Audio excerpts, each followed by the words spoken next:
mempersiapkan hati saluran dekat Tuhan pada siang hari ini. Sebelum kita memulainya, mari kita bersaat teduh sejenak.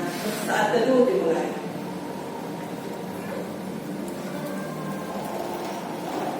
Saat teduh selesai.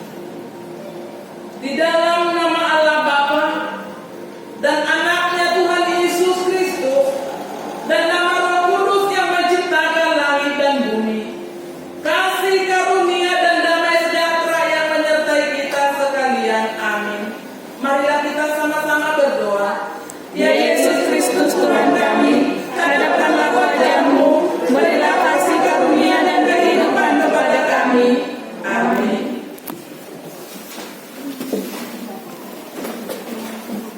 Kita angkat pujian kepada Tuhan dari BNHKI nomor 39 ayat 1 hingga 2.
Sebagai pelaku firman Tuhan,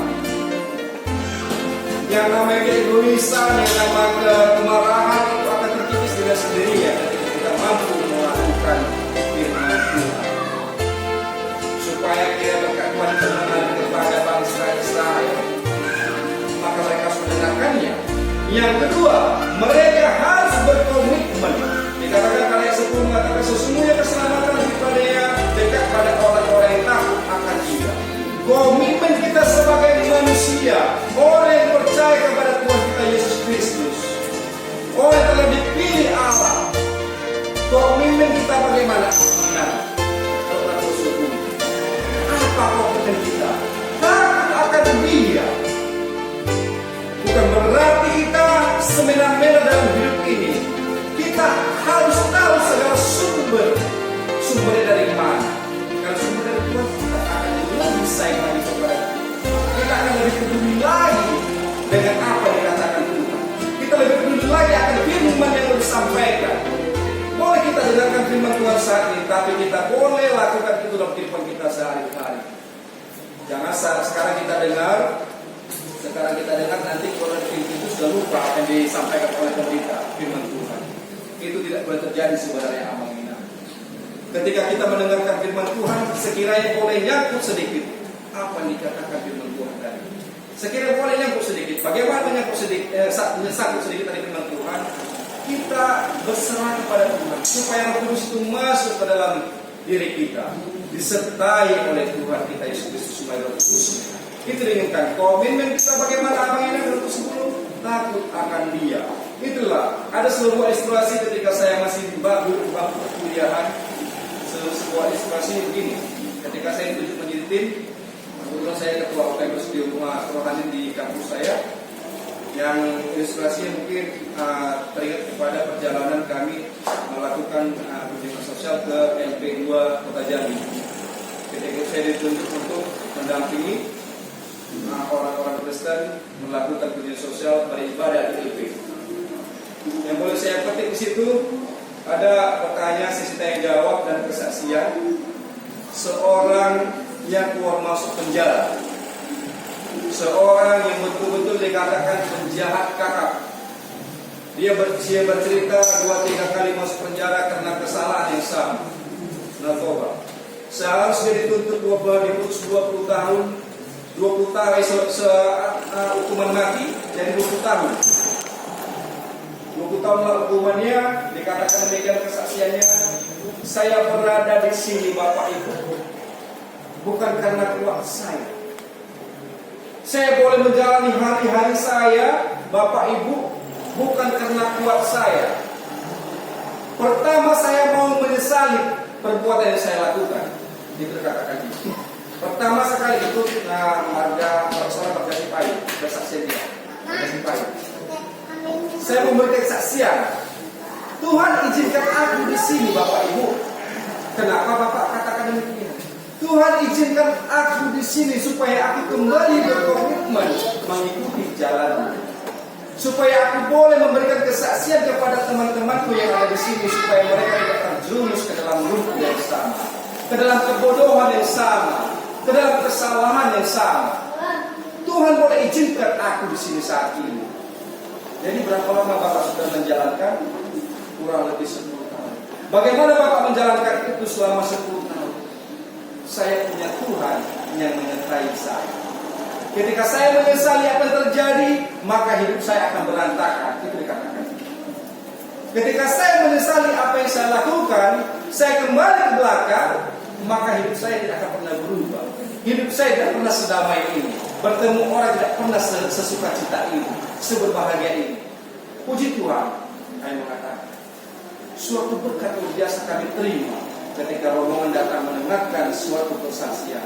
Ketika itu kan ketika kunjungan Natal kami bagi-bagi bingkisan, memang kesaksian-kesaksian di apa dikatakan mereka semua para nabi biasanya kesaksian-kesaksian dikatakan. Jadi bagaimana kau menjalaninya, Bapak? Komitmen takut akan Dia. Itu kata kuncinya. Komitmen takut akan Dia, karena segala sumber kehidupan berasal dari Dia. Yang ketiga, dia meyakini. Dia meyakini karena ada akan pemulihan. Ada pemulihan, Tuhan mau tunjukkan pemulihan kepada dia. Makanya Tuhan izinkan dia di sana, supaya dia mampu menyadari dan dia pun meyakini bahwa saya akan ada pemulihan. Amin. Amin. Ketika kita terjadi hubungan yang berat, amalnya, yakinlah pemulihan itu akan selalu ada. Jangan pernah berputus asa. Jangan pernah menyerah. Pergumulan apa pun terjadi, baik di keluarga, di pekerjaan, di studi, di gereja sekalipun, pemulihan itu akan ada. Amin. Namun kita harus percaya bahwa saya kuasa Roh Tuhan itu akan lebih.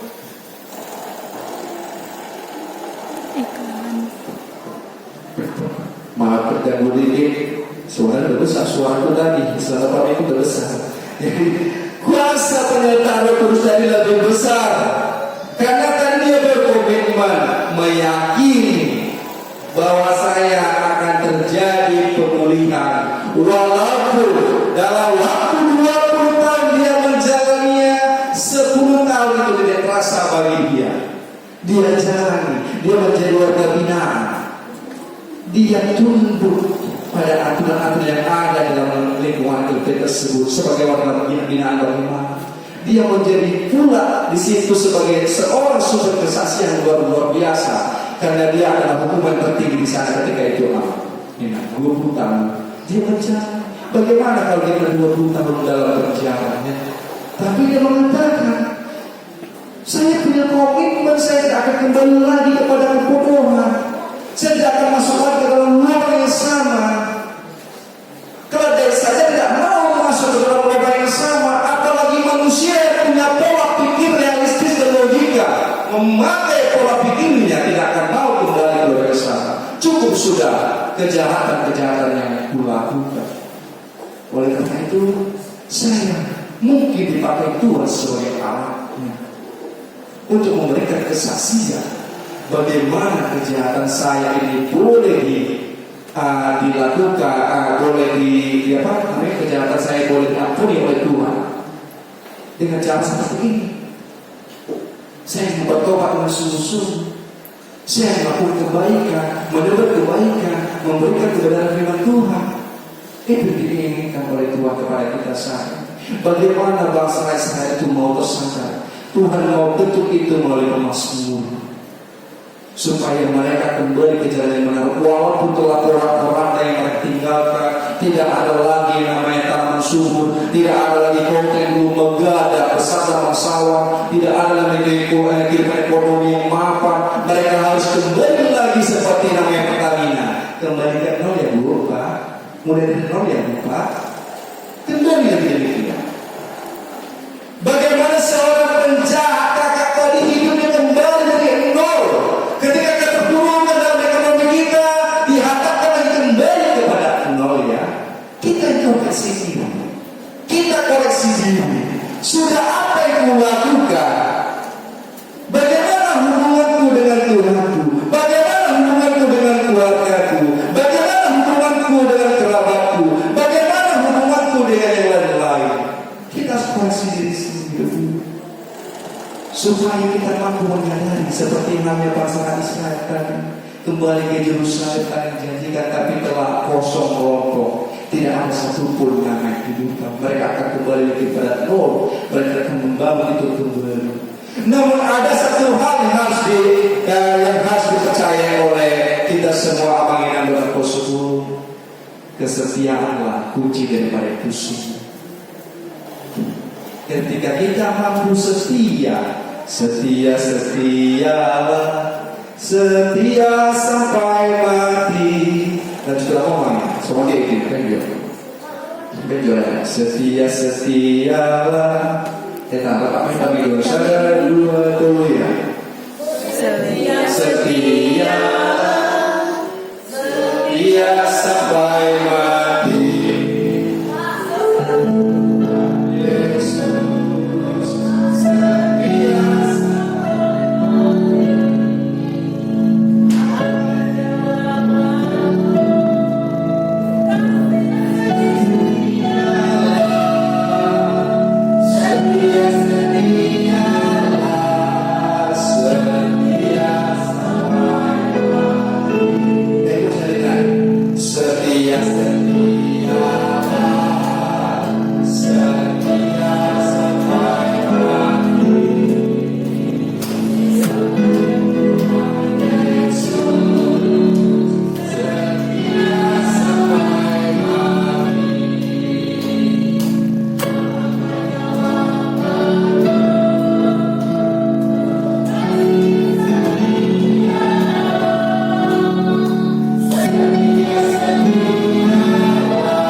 Setialah sampai mati, karena Tuhan kita Yesus Kristus akan datang menyelamatkan orang-orang percaya. Tuhan berjanji akan menebus dosa-dosa kita. Tuhan telah melakukan itu di kayu salib untuk menebus dosa-dosa kita. Oleh karena itu, setialah kita sampai mati mengenai kebenaran firman Tuhan. Firman itu adalah Yesus Kristus. Tuhan mau mengatakan demikian. Setia Tadi saya katakan Bapak Ibu, ada 4 poin yang kita ambil hikmah yang hari ini. Yang pertama, mengenai topik tema kita saat ini adalah keselamatan Tuhan sudah dekat. Yang pertama, kita harus mampu mendengarkan dan melakukan kebenaran firman Tuhan. Yang kedua, kita harus mempunyai komitmen. Sebagaimana penjahat mempunyai komitmen tidak akan mau kembali ke dalam rumput bersama, kebodohan bersama, Bapak Ibu. Yang ketiga, meyakini bahkan ada pemulihan, di setiap kehidupan yang boleh kita lakukan terdahulu, baik itu dosa, baik itu kejahatan, bahkan ada pemulihan jika kita bersama kepada Tuhan. Yang keempat adalah kesetiaan. Sama seperti halnya kita setia pada pasangan kita, maka kita akan bahagia. Coba saya tanya kepada anakku sebelum, ketika pacarmu setia denganmu, bahagia atau bahagia kan? Suku ya, sebelum. Ada domain, ada domain so. Ketika pacarmu setia kepada bahagia atau bahagia kan? Atau kalau ingat, mau setia tuh kita, lalu berapa? Apalagi bapak-bapak. Ketika setia kepada istrinya, tadi dia akan angkat itu suami. Bapak tidak kali ya, bapak ini handsome kali lah ya. Ketika dilihat kesetiaan itu berada pada diri seseorang, sama halnya dengan kita. Tuhan Yesus Kristus begitu setia kepada kita, orang-orang yang percaya, bahkan orang-orang yang berdosa. Dia inginkan kembali ke jalan yang benar. Itu kunci daripada semua itu. Mengenai tadi katakan keselamatan Tuhan sudah dekat. Keselamatan itu berasal daripada Tuhan kita Yesus Kristus dan sudah dekat. Mari kita makin dekatkan lagi kepada Tuhan. Akan kedua, mengajak kita untuk bersama-sama mempersiapkan diri kita membuka jalan. Tuhan akan hadir. Baik kalau perayaan atau nanti, kita akan sama-sama bersama merayakan. Baik itu dia akan datang untuk Maranatha kedua kalinya, kita harus siap-siap. Karena kita adalah orang-orang yang dipilih Tuhan. Amin. Firman Tuhan boleh menunjukkan kehidupan kita supaya kita sama-sama mampu untuk melakukannya, mampu menyenangkannya, mampu berkomitmen secara penuh tanggung jawab kita melakukan komitmen kita untuk takut akan Dia, dan juga kesetiaan. Setialah sampai mati, karena kesetiaanmu tidak akan berakhir dengan sia-sia.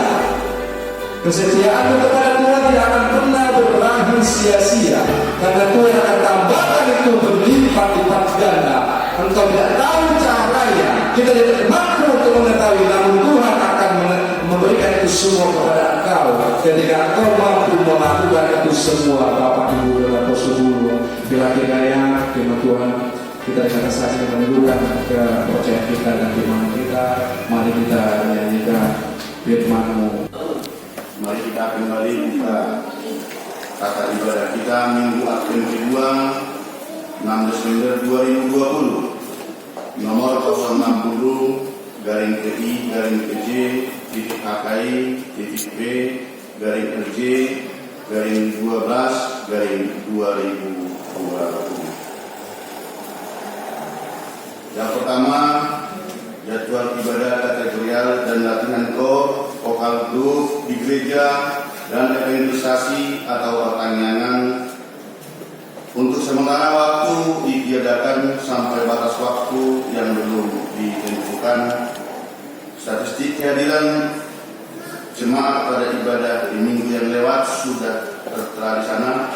Yang ketiga, meeting atau pengumuman. Yang pertama, ibadah minggu sesuai dengan yang sudah diberitahukan di minggu-minggu yang lewat melalui warta jemaat.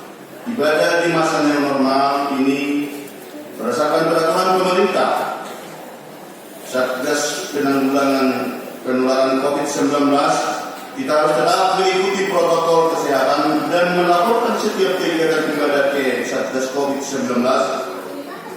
Ibadah minggu diadakan penanganan dilaksanakan 2 kali ibadah. ibadah masuk pukul 11 WIB dilayani unsur pimpinan jemaat atau BPH serta majelis HKI penerangan. Yang kedua, himbauan di normal sebagaimana yang kita dengarkan dan kita lihat melalui media massa atau media elektronik. Penularan COVID-19 di negara kita di masa sekarang tetap di atas ribuan orang setiap hari, maka dihimbau kepada seluruh jemaat agar semakin taat mengikuti protokol kesehatan setiap harinya, semakin menjaga stamina dan semakin mendekatkan diri kepada Tuhan. Yang ketiga, pelayanan pendeta Rosalinda menunggang STH yang ditempatkan oleh pimpinan pusat melayani di HKI Penerangan dan di HKI Muara Mulian sudah sampai di Jambi kemarin dan sekarang sedang melaksanakan pelayanan di HKI Muara Mulian. Bapak Ibu, sesuai dengan surat yang sudah dibacakan di hari Minggu kemarin, walaupun SK-nya dibuat di HKI Resort Jambi, tetapi dibarengi dengan surat pimpinan pusat mengatakan bahwa pendeta Rosalina Baumanula untuk ditugaskan melayani HKI Penerangan dan HKI Muara Mulian. Kemarin mereka sudah datang ke rumah kami selaku pimpinan jemaat, dan kami atas nama unsur pimpinan jemaat sudah berkumpul kemarin di rumah untuk menyambut kedatangan beliau. Jadi sekarang di Muara Mulian melaksanakan medua sehingga enam pendeta itu melaksanakan pelayanan di sana. Terpujilah Tuhan bahwa yang kita selalu pertanyakan selama ini sudah dijawab Tuhan melalui pimpinan pusat. Yang keempat, perayaan ulang tahun HKI Penerangan sesuai yang sudah diwartakan di minggu yang sudah lewat, bahwa ulang tahun HKI Penerangan ke-6 tahun tanggal 30 November 2020, 6 tahun, tetapi sesuai kesepakatan kita laksanakan perayaannya sekarang secara sederhana dengan kondisi dan situasi sekarang. Atas kesepakatan majelis itu kue yang begitu enak, kue ulang tahun sudah dibeli dari kas gereja, sekaligus keluarga Ketua B Panjaitan Boru Siburian menyediakan snack supaya jangan kurang kue satu itu untuk kita bagi-bagi nanti. Dan maka diharap nanti selesai ibadah kita jangan langsung pulang, kita nikmati dulu itu sukacita kita bahwa HKI Penerangan sudah genap 6 tahun berdiri. Berarti usia sudah masuk, sudah melewati playgroup dan sudah melewati TK, sudah saatnya untuk masuk SD HKI Penerangan. Itu sukacita yang luar biasa. Sebelumnya kita nanti jangan masuk pulang, sesuai dengan menjaga protokol kesehatan, nanti tekniknya akan kita bicarakan. Yang keempat, sebelum melangkah yang keempat, hari Jumat kemarin kami melaksanakan dekorasi di gereja kita. Kalau kita lihat dengan posisi ini, walaupun tidak terlalu begitu cantik kita buat, tetapi hati kita yang paling penting untuk menyambut seperti firman Tuhan yang sudah kita dengarkan tadi, berbunga-bunga hati kita untuk menyambut kehadiran Tuhan kita yang Maha Pengasih. Dan sekaligus itu jalan sudah ada kita lihat tadi itu yang diperbaiki, ada yang memperbaiki hari Kamis, dan kita hari Jumat kemarin melaksanakan gotong royong dan dekorasi di gereja kita. Puji Tuhan, terima kasih terhadap Inang Borutorus Menyemanurun yang menyediakan kemarin itu ada untuk makan siapa-siapa yang datang ke sini kemarin. Semoga Tuhan semakin memberkati seluruh pekerjaan yang dilaksanakan di setiap harinya. Yang keempat, renungan harian Sian Bibel atau Alkitab untuk 1 minggu ke depan sudah diuraikan di sana. Mari kita bawa acara kita ini supaya ada panduan membaca Alkitab setiap harinya. Yang kelima, laporan keuangan mingguan. Kita lihat yang pertama, kedua, dan ketiga, persembahan bulanan dan ucapan syukur. Sudah kita lihat di situ Bapak Ibu.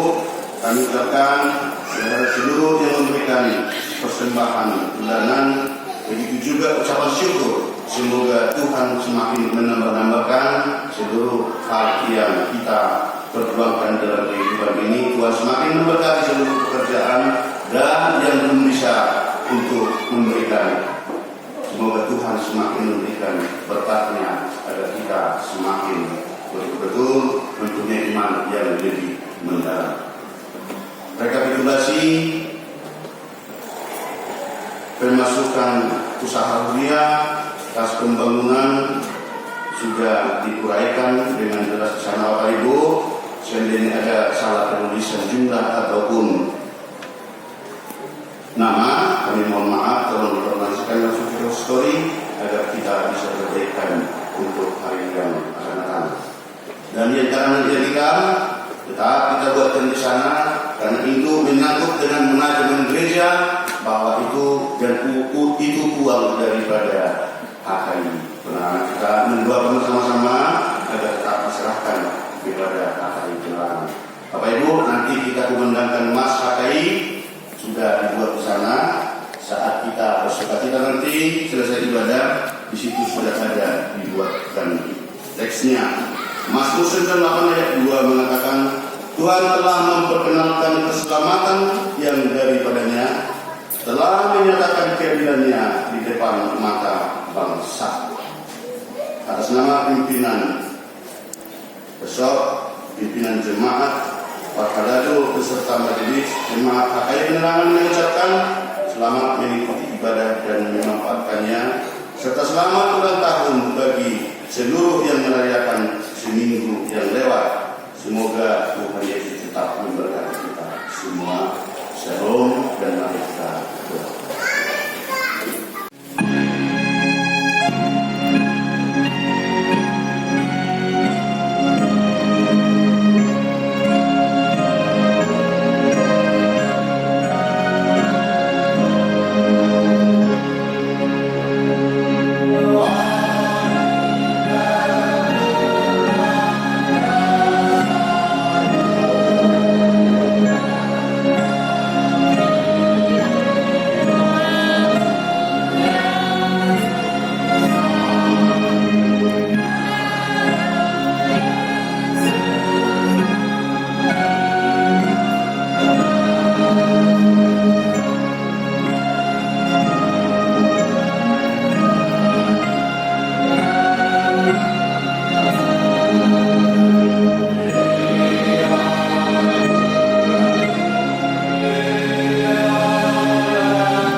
persembahan kita terhadap Tuhan. Kita berdoa.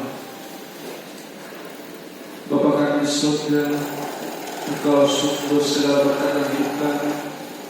Terima kasih atas segala berkat yang kami buat berikan kepada kami. Kami mempersembahkan hidup kami dan berkat yang kami terima kepada. Terimalah yang menjadi persembahan yang harum di hadapan. Berkatilah persembahan ini dan ajarlah kami menggunakannya, menyatakan kerajaan-Mu di tengah-tengah gereja-Mu dan untuk dunia ini. Bukalah hati dan pikiran kami agar senantiasa bersukacita untuk memberikan persembahan kudus demi kemuliaan nama-Mu. Amin. Mari kita bersama-sama mengucapkan doa Bapa kami. Bapa kami yang di surga, dikuduskanlah nama-Mu, datanglah kerajaan-Mu, jadilah kehendak-Mu di bumi seperti di surga. Berilah kami hari ini makanan kami secukupnya, dan ampunilah kami akan kesalahan kami, seperti kami juga mengampuni orang yang salah kepada kami.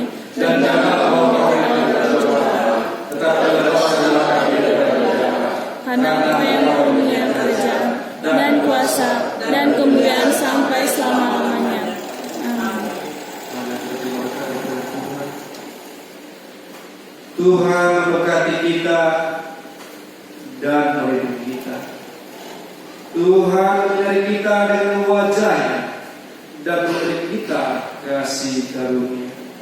Tuhan menghadapkan wajah-Nya kepada kita dan memberi kita damai sejahtera. Amin.